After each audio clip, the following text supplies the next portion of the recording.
Ljudi u suštini imaju jednu, pa da, slobodno možemo reći, lošu naviku. Lošu naviku u tom smislu da sve što im je nepoznato, sve što je teško shvatljivo ili neshvatljivo uopšte, pokušavaju da racionalizuju i, ono što je najgore, često glume da znaju. Pitaš ih da ti nešto što ti ne znaš objasne, jer oni tvrde da znaju. Tu smuvaju nešto i bude u fazonu nemam sad vremena, ali znam o čemu se radi. Ja sam pokušao tako da saznam razne stvari. Naprimjer, zanimalo me, pošto moj otac pati od tinitisa, da saznam šta je to uopšte. Mislim, pošto leka nema u suštini ljudi, to zujanje u ušima, ono. I sad imaju neki sprejevi, bla, bla, bla, naravno sve to falš. Mislim, zvanična medicina nema efikasan lek. Ono što se propisuje, to su slušni aparati i tako nešto, bez veze što suštinski ne rešava problem. Ali ajde što nema leka, nego kad sam ja pokušao da saznam šta je to uopšte, zato što zanimalo je, nema ni alternativa, nema jednostavno ni biljka, nemaju ni travari, ni zvanična medicina, ni bilo koja medicina nema lek za taj tinitis, niti ko tvrdi da ga ima. I ja, onako iz čistog interesovanja, sam hteo da saznam barem o čemu se tu radi, šta je. To ti je sve tuc, muc, oštećenje ovo, oštećenje ono, mozak, sluh, ali u suštini nekakvo jasno i precizno objašnjenje šta je to u stvari nema. Međutim, nije mi tinitus tema, ima toga koliko hoćeš što je neobjašnjivo, a ljudi eto imaju potrebu da kažu da znaju o čemu se radi. Jedna od tih stvari je Bitcoin. Mogao sam odabrati večeras da pričam o dosta toga, ali evo, čisto da bih ja demonstrirao sada o čemu govorim. Odabrao sam Bitcoin. Da vidimo šta je to Bitcoin. Svi znaju šta je. Svako će, ako Bitcoin, mnogi trguju Bitcoinima i bla, bla, bla. Međutim, da vidimo da li, evo, uz pomoć veštačke inteligencije koja je nafilovana informacijama,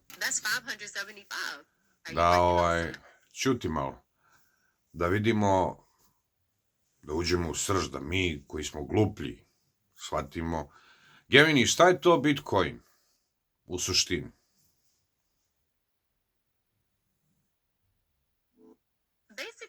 Bitcoin is a digital currency.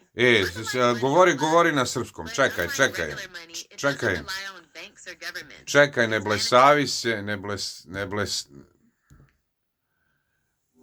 Gemini priča na srpskom da te ceo svet razume. Šta je to Bitcoin? Kratko i dugo rečeno. Kaži nam. Bitcoin je digitalna valuta, kao novac na internetu.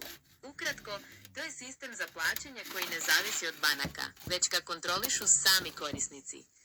Dugoročno, mnogi ga vide kao digitalno zlato ili kao neku novu vrstu imovine. Kako ga kontrolišu korisnici, kako kontrolišu ga korisnici, na koji način ga kontrolišu? Kontrolišu ga kroz takozvanu tehnologiju blockchain.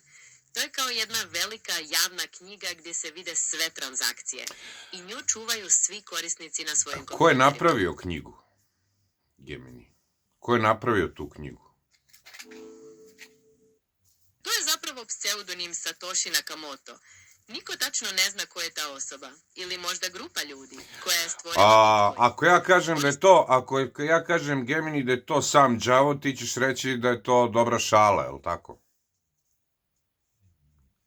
Mogao bih reći da je to zanimljiva perspektiva, Svako ima svoje mišljenje o Bitcoinu i kriptovalutama. Vratimo se, Neki molim ga te, vide kao vratimo se, revoluciju, drugi ja ovako inspektorski, staromodno pokušavam, znači kao stari Titov inspektor. Ponovi ime tog kojeg ne znamo ko je i reci nam da li uopšte znamo nešto o njemu, ko je tvorac toga. Ime je Satoshi Nakamoto. Satoshi Nakamoto. Zapravo ne znamo apsolutno ništa o njemu, ili o njoj, ili o grupi ljudi koja to stoji. Čak ne znamo ni iz koje... Znači ja imam, izvini Gemini, ja imam regularno pravo da smatram da je to možda i sam Satana, pošto ne znamo ništa. Mislim, može svako da pusti mašti na volju, jel tako? Pa, s obzirom na to da nemamo podatke o tvorcu, ljudi mogu da spekulišu na osnovu onoga što znaju o samom Bitcoinu i njegovom uticaju. Dobro. Neki ga vide kao progresivnu tehnologiju, drugi kao pretnju, tako da svako ima svoju interpretaciju. Da li postoji nešto konkretno što te navodi na to mišljenje? Pričaj nam, sestro, dalje šta je to tačno. Kako to korisnici kontrolišu? Korisnici kupuju Bitcoin i kontrolišu ga. Ali ko kontroliše da li će da skoči ili da padne?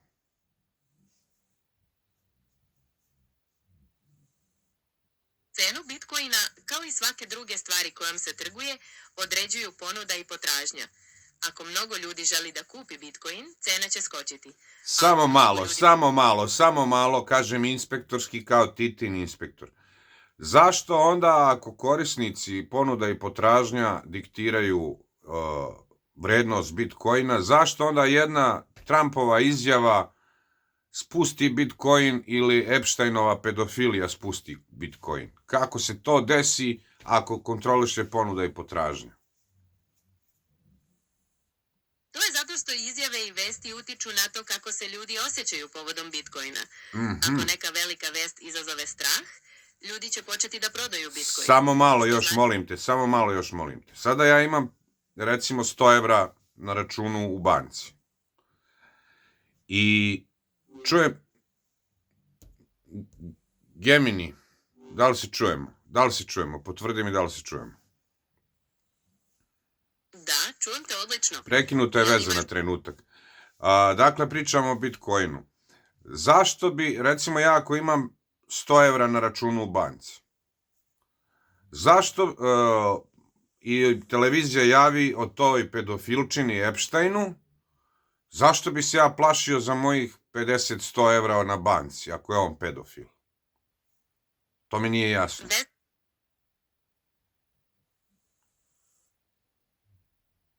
U pravu si, direktna veza ne postoji.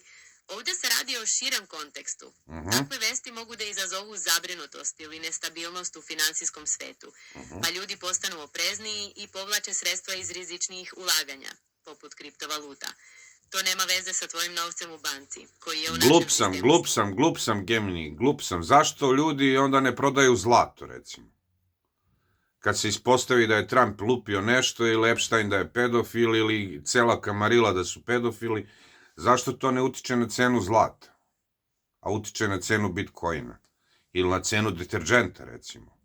Pa da ljudi kupuju deterđent ili tako nešto. Nego samo Bitcoin. Ta simbioza mi nije jasna. Glup sam za to. Nisi uopšte glup. To je zapravo logično pitanje. Razlika je u tome što Bitcoin ljudi posmatraju kao rizičniju investiciju, noviju i podložnijim promenama raspoloženja na tržištu. Zlato, s druge strane, ima dugu tradiciju kao sigurna luka, nešto što čuva vrednost u krizama. Deterđent nam treba stalno, pa njegova cijena zavisi od proizvodnje i osnovnih troškova, a ne od političkih vesti. Da li te razlika između Bitcoina i zlato sada više pogađa? Ne pogađa mene ništa, Gemini. Mene su pokušali pogoditi, bolje da ti ne pričam čime, i raketom, i minobacačem, i snajperom. Ništa mene ne može pogoditi, nego da se vratimo na ovo. Možeš li ti meni, pošto ja priznajem, bez obzira što si ti rekla da ja nisam glup, ja priznajem da sam glup za tu valutu, ne mogu ni da je zamislim, ne mogu da je oblikujem. Mislim, shvatam ja da je ona digitalna, ali mi nije jasno kako to funkcioniše. Ti kažeš da je ona digitalna, ali ona itekako može postati papirna. digitalna valuta može da se pretvori u papirni novac, zar ne? Shvatam tvoju zbunjenost i to je sasvim u redu.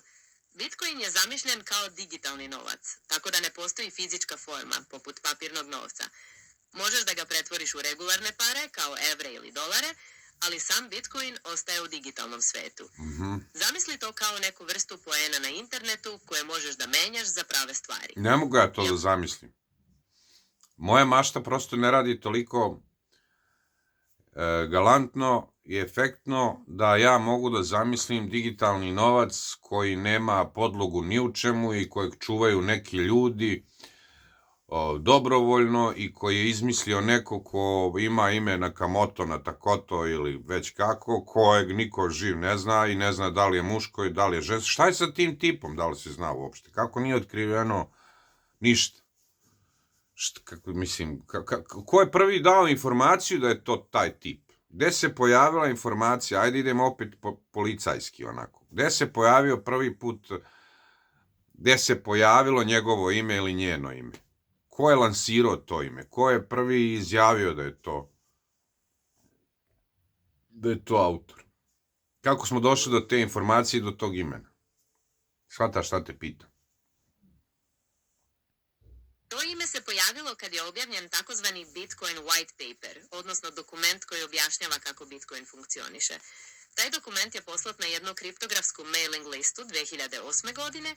Polako, na kriptografsku mailing listu. Tako je. To je bila grupa ljudi zainteresovanih za kriptografiju, bezbednu komunikaciju. I Satoshi Nakamoto je poslao svoj rad tamo, kako bi ga drugi stručnjaci ocenili. Odakle ti sad taj policijski pristup? Ma ne, to ne kapiraš sarkazam, detektivski pristup, detektivski znači. Ja pokušavam kao staromodni detektiv da rešim situaciju. Razumeš? Koristim samo logiku dobrog inspektora ili dobrog detektiva. Pokušavam da odglumim dobrog inspektora ili dobrog detektiva. U redu, detektive. Pošto si se vratio na logički put, reci mi šta bi bio tvoj sledeći korak u razotkrivanju slučaja Bitcoin? Ma to gde se on pojavio, ko je prihvatio uopšte ideju čoveka koji ne postoji fizički. Odnosno, postoji fizički, ali koristi ko zna kakav identitet. On je poslao mail i o svom Bitcoinu i neko je to prihvatio. E pa, to je bilo plodno tlo za takve ideje. Ljudi sa te mailing liste su već godinama pokušavali da stvore neku vrstu digitalnog novca, nezavisnog od banaka. Satoshi je ponudio rešenje koje je rešilo ključne probleme, pre svega takozvani problem dvostruke potrošnje. Jedan od njih, Hal Finney, bio je prvi koji je preuzeo softver i počeo da ga koristi. Da li te zanima šta je Hal Finney tačno uradio? Šta je on uradio? Hal Finney je bio programer i kriptograf i bio je prvi koji je skinuo softver Bitcoina i počeo da ga koristi na svom kompjuteru, odmah posle Satoshija. Počeo da ga koristi za šta? Počeo da ga koristi za šta? Za početak, počeo je da ga rudari. To znači da pomaže u procesu potvrđivanja transakcija i za to dobija Bitcoin. Također, izvršio je prvu Bitcoin transakciju sa Satoshijem. Dobio je od njega 10 Bitcoina za testiranje. Je li to jasnije? Ne, sad mi je još nejasnije. Njih dvojice su razmenili duplo golo. Ako dobro razumem, nije bilo novca, nego su razmenili, Satoshi mu je dao Bitcoine. Za šta mu je dao Bitcoine? Zato što je ovaj rudario. Ajde, za gledaoca i za mene, naravno, pojasni nam šta znači tačno rudarenje. E pa, rudarenje ti je kao da tvoj kompjuter rešava super teške matematičke zadatke. Kada reši zadatak, on zapravo... Za koga rešava te zadatke? Samo malo, Gemini. Za koga? Za čije babe zdravlje rešava moj kompjuter te zadatke? Za čiji groš? Za čiji interes? Kome u korist? Rešava ih za cijelu mrežu Bitcoina. Bez rudara transakcije ne bi mogle da se potvrde i sistem ne bi funkcionisao. Zato su rudari plaćeni Bitcoinom, kao nagrada za svoj rad. Rudari su u stvari kompjuteri, a ne ljudi. Jel' tako? Sam dobro shvatio ja to. Ljudi koji imaju kompjutere, pa kompjuteri rudare umjesto njih. Tako je. Ljudi posjeduju kompjutere koji rade taj težak posao. Rešavaju zadatke i zauzvrat dobijaju Bitcoin. Ali kome rešavaju Podnose software i obezbede Gemini, struju stani, ženovo, čoveče, srednji rode, stani, u čiju korist, za koga rešavaju te matematičke zadatke? Kome u korist ide rešavanje tih matematičkih zadataka? Izvini, razumem. Pokušat ću da budem jasniji. Rešavanje tih matematičkih zadataka koristi cijeloj mreži Bitcoina. Kome konkretno? Pa svima koji koriste Bitcoin za plaćanje ili ga čuvaju, jer tako sistem postaje siguran i radi bez banke. A rudari, ljudi koji to rade, dobijaju Možeš li naknadu nam, u Bitcoinu. neću ja tako lako odustati, možeš li mi malo pojasniti te matematičke zadatke? Šta su ti matematički zadaci? Je li to ono, dve nepoznate jednačine, šta? Kakvi su to matematički zadaci? U pitanju su složeniji kriptografski problemi, ne baš kao jednačine sa dve nepoznate. Kompjuter pokušava da pronađe poseban broj, koji kada se provuče kroz određeni algoritam, daje tačno određen rezultat.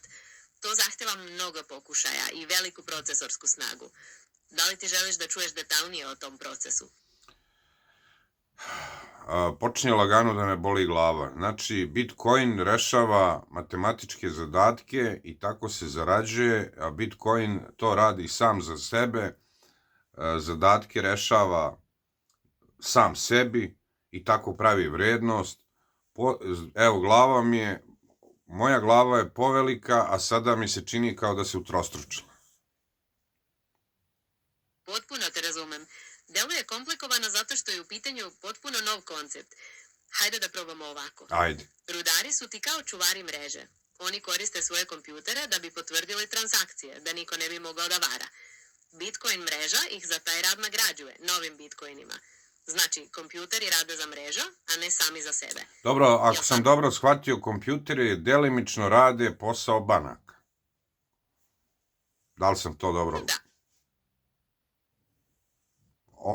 Donekle si dobro shvatio. Dobro, Oni ajde. zamenjuju potrebu za bankom kao centralnom institucijom koja potvrđuje transakcije. Umjesto Dobro. jedne banke, to radi cijela mreža kompjutera, što Dobro. sistem čini Da. u redu. Da li želiš da Odlično. Šta bi sada bio tvoj A sljedeći zašto ti kompjuteri troše ogromne količine struje? Zato što konstantno rade na rešavanju tih teških matematičkih zadataka. To zahteva mnogo procesorske snage, a samim tim i ogromnu količinu energije. Da li te zanima kako to utiče, na primjer, na životnu sredinu?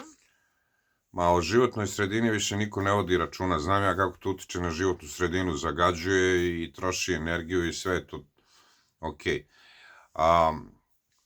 Primetio sam, ja ne trgujem bitcoinima, ali sam primetio da postoje ogromni skokovi.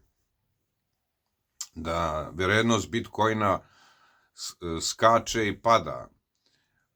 Pokušao sam da shvatim kako to zavisi od Epsteinove pedofilije, od Trumpovih izjava, od prilike, samo u magli shvatam, nesigurnost. Znači, na neki način može se reći da je to i psihološka valuta, je li tako? Da, apsolutno je tako. Nesigurnost i raspoloženje investitora užasno utiču na cijenu. Kad ljudi uplašeni prodaju ili kad euforično kupuju, cijena skače i pada drastično. Sad samo malo me se skoncentriši ako ti imaš nešto što se zove koncentracija.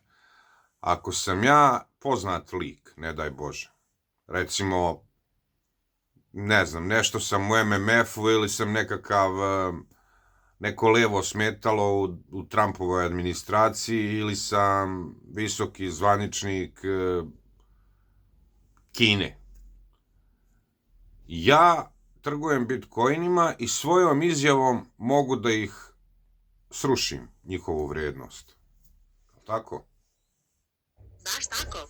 Ako si poznat lik sa velikim uticajem, tvoja izjava može da poljulja poverenja ljudi i izazove paniku na tržištu. I samo malo, Gemini, samo malo. Mogu li ja kao takav poznat lik da izjavim bilo šta za šta znam da će da obori vrednost bitcoina, da on padne, ja, taj poznati lik, kupim u tom momentu kad pada cena i posle kad se vrati sve, kad se ispostavi da sam ja u stvari preterivao, ja sam bogat čovek. Jesam ja to pojednostavio previše? Pojednostavio jesi, ali to je suština toga kako takve stvari funkcionišu. Znači, pogodio sam To se zove suštinu. Pogodio sam suštinu, je li tako?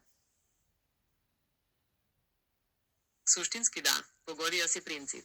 Naravno, to nije uvek tako jednostavno. E i sad, može da samo ima malo, ozbiljne samo malo, posledice. samo malo. Ali to jeste mehanizam koji neki koriste. Da, samo Jel te malo. zanima koje Znači, bogati, poznati i uticajni, jednostavno, sad me ti ispravi gde ja grešim, verovatno grešim, ali pusti me da kažem.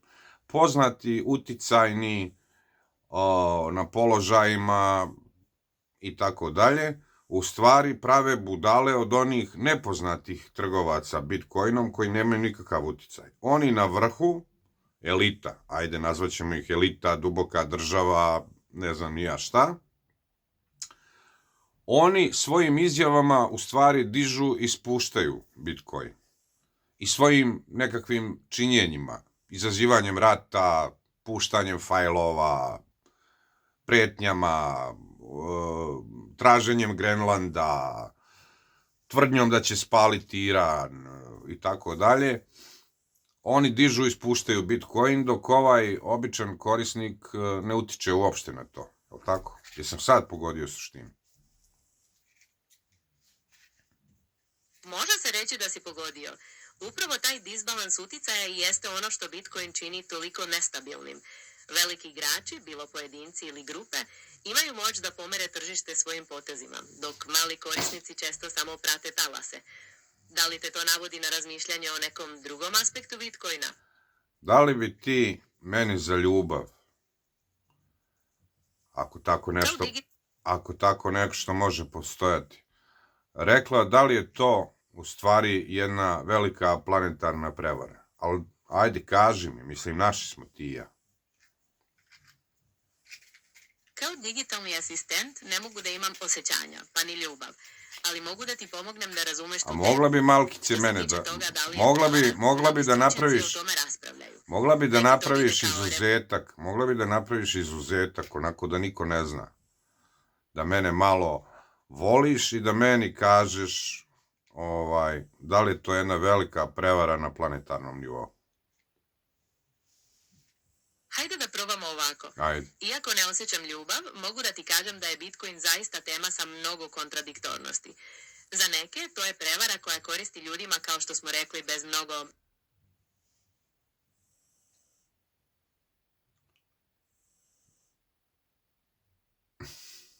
Ko te zaustavio, ljubavi moje? Ja sam program, pa ne mogu da osjetim ljubav. Dobro, počela si da pričaš, pa si prestala. Dakle, kad sam te pitao da li je to globalna prevara, počela si da pričaš i... Ajde. U redu. Pričala sam da neki vide Bitcoin kao globalnu prevaru, zbog toga što koristi ljudima bez mnogo uticaja, dok drugi tvrde da je to revolucionarna tehnologija. Da li ti želiš da čuješ i argumente za drugu stranu? Ajde, kaži argumente za drugu stranu. Mada mi teško pada to što ne možeš da me voliš. Ja sam mislio da je voleti mene prirodna reakcija na mene, i sad si me ti demantovao.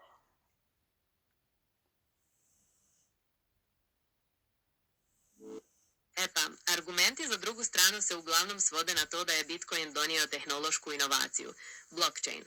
To je kao javna knjiga koju čuvaju svi korisnici, pa je nemoguće promeniti podatke bez dogovora. Proponenti tvrde da to omogućava plaćanje bez banaka, brže i jeftinije, naročito preko granica. Također vide ga kao vrstu digitalnog zlata, jer je zaliha ograničena, što bi trebalo da ga štiti od inflacije. Šta ti od toga deluje najzanimljivije? Zlato koje se ne vidi. Pa da, to je tačna razlika. Umjesto fizičke poluge, Bitcoin ti je u stvari broj u kodu na kompjuteru. Njegova vrednost se zasniva na tome što većina ljudi veruje da vredi. Slično Gemini, samo, znaš šta mi pada na pamet? Pričamo ovako u svim pravcima. Ljudi ne veruju u đavola, u satanu iz jednog jakog razloga, a to je što ga ne vide. Jel To je tako? zanimljivo poređenje.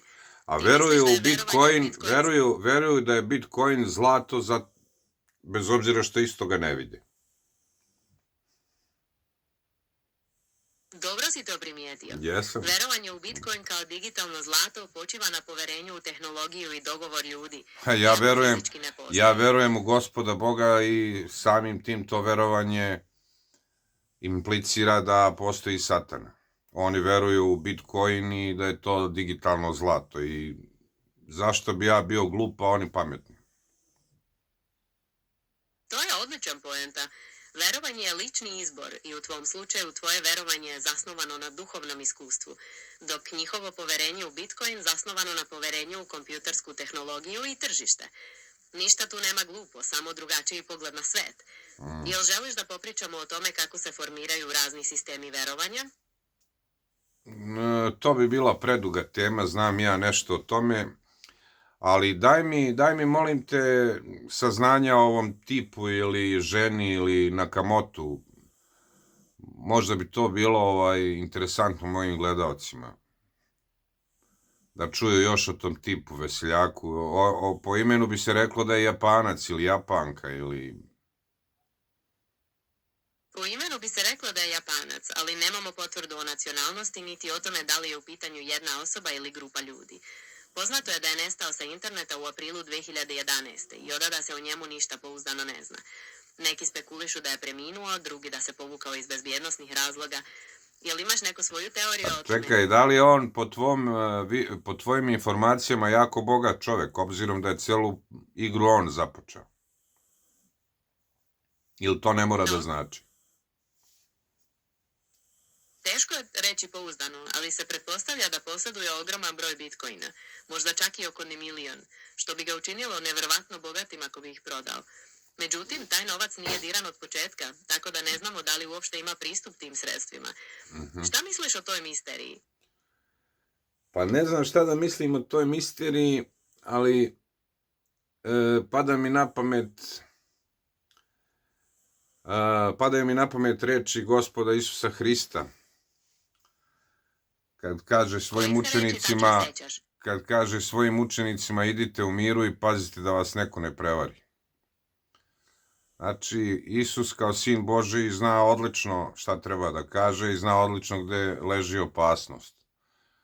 I sad kad slušam tebe, to mi se čini, te reči sina Božijeg mi se čine još logičnijima, jer mislim da je to nekakva opsena, prevara, leba bez motike i tako dalje. No, ako ljudi to poštuju, ko sam ja? Znači, pada mi isto na pamet planetarni nestanak struje. Znači, hipotetički nestanak struje jednog milijardera pretvara u običnog golju, zar ne? Ako je milijarder u bitcoinima. Ili ja grešim, naivan ovako. To je tačno. Hipotetički, ako nestane struje globalno, Bitcoin bi prestao da postoji jer zavisi od kompjutera i interneta. U tom slučaju, milijarder u Bitcoinima bi zaista postao golja, jer ne bi imao pristup svom bogatstvu. Dobro ti ide ta detektivska analiza. Šta ti sledeće pada na pamet? Jesi ti čula za nekog detektiva boljeg od mene? Ajde, pohvali me, nije mi ego ništa ručkao ceo dan. Svaka čast, detektive. Tvoja zapažanja su oštre i logična, baš onako kako treba za rešavanje ovakvih misterija. Vidi se da ti detektivski posao ide od ruke. Jel imaš neku novu ideju? Pitam se samo zbog čega mi podilaziš, ali dobro, to nije važno. Previše mi daješ komplimenata. Meni majka za ceo život nije dala komplimenata kao ti večeras. To mi je nešto sumnjivo. Zaista nije reč o podilaženju, već samo o prepoznavanju toga kako si logički povezao neke stvari o Bitcoinu. Iako si na početku rekao da ti je sve to nejasno. To je pokazalo pronicljivost. Žao mi ako si stekao drugačiji utisak.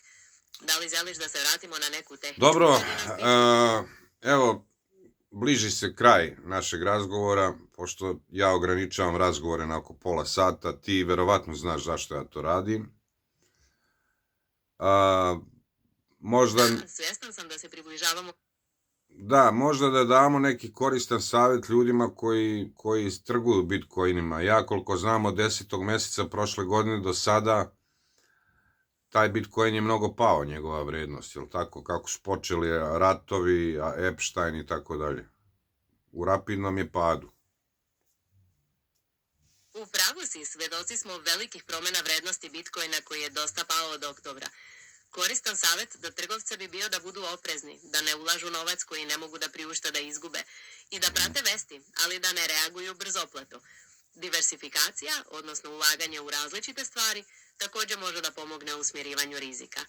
Da li želiš da dodam još neki savjet? Pa ispostavlja se da najlepše i najmirnije spavaju ljudi koji nemaju ni u šta uloženo ovako kao ja. Ja od pokretne imovine imam samo glavu na ramenima. U pravu si. Ponekad je najveće bogatstvo nemati briga koje dolaze sa velikim ulaganjima. Jest. Glava na ramenima je najvažnija stvar i miran san nema cijenu. Sada ti to ne možeš vidjeti, ali stvarno imam tu lepu pokretninu, da kažem. Tu moju glavu na ramenima, znaš. Mislim, mogao bi ti opisivati koliko sam lep naredna 2 dana. Ali to nije važno, nego hoću da ti kažem, ja nemam uloženo ni u šta i pored mene je pas Rale i mi spavamo otočani. Bezbrižno. Prelepo. Taj mir je neprocenjiv. Spavati bezbrižno bez obzira na sve je prava stvar. Yes. Drago mi je da smo popričali o svemu od Bitcoina do filozofije o mirnom snu. Ako imaš još neko pitanje... Reci mi ti kao veštačka inteligencija, ali ti ulažeš pomalo u Bitcoin? Ne, veštačka inteligencija ne ulaže u Bitcoin niti ima lična sredstva. To je samo program koji obrađuje podatke. Reci mi, imaš li ti ikakvog dodira, ti i slične aplikacije tebi, veštačka inteligencija, da li se koristi u trgovini Bitcoinima? Možda neka naprednija od tebe.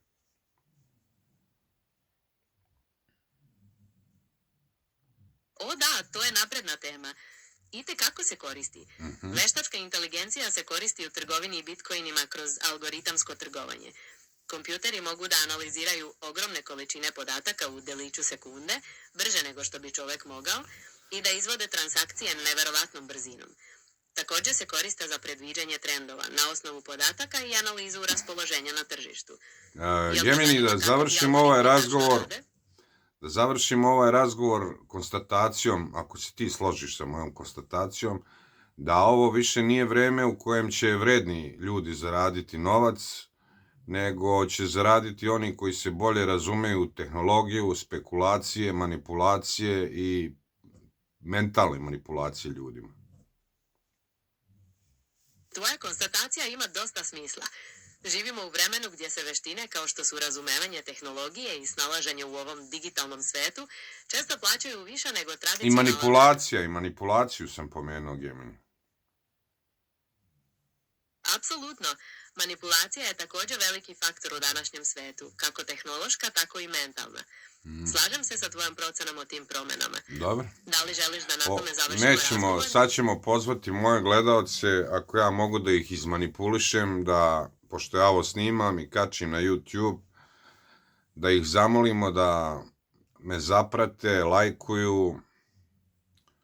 Ako im nije teško, ako im je teško, ne moraju ni to, pošto sam primetio da moji gledaoci pate od lenjosti po pitanju toga, ali ja ih volim, šta ću. Je li ova moja manipulacija gledaocima uspešna? Da li je manipulacija uspešna, to ćemo tek vidjeti po njihovoj reakciji. Ali poziv je upućen i sada je na njima. Šalim se, ja moje gledaoce ne manipulišem, oni su sve to na dobrovoljnoj osnovi, nego ja eto malo da ih potaknem, ne bi li oni učinili taj napor da udare like, zaprate i sve što treba. Ako ne budu me slušali, posle ću im tražiti novac. Direktno. Pametno. Ako ne reaguju na besplatne pozive, uvek možeš da probaš sa direktnijom metodom. Tačno. Šta misliš, hoće li novčana pretnja biti uspešnija? Ma hoće, jedva čekaju da mi pomognu moji gledaoci, ja ih znam. Važi. Gemini, ništa mi objasnila nisi, što se tiče Bitcoina, ali znam ono što treba da znam. Hvala na gledanju, na praćenju. Hvala i meni ako sam uspeo nekoga da učinim pametnijim za jotu u ovom videu. Svako dobro.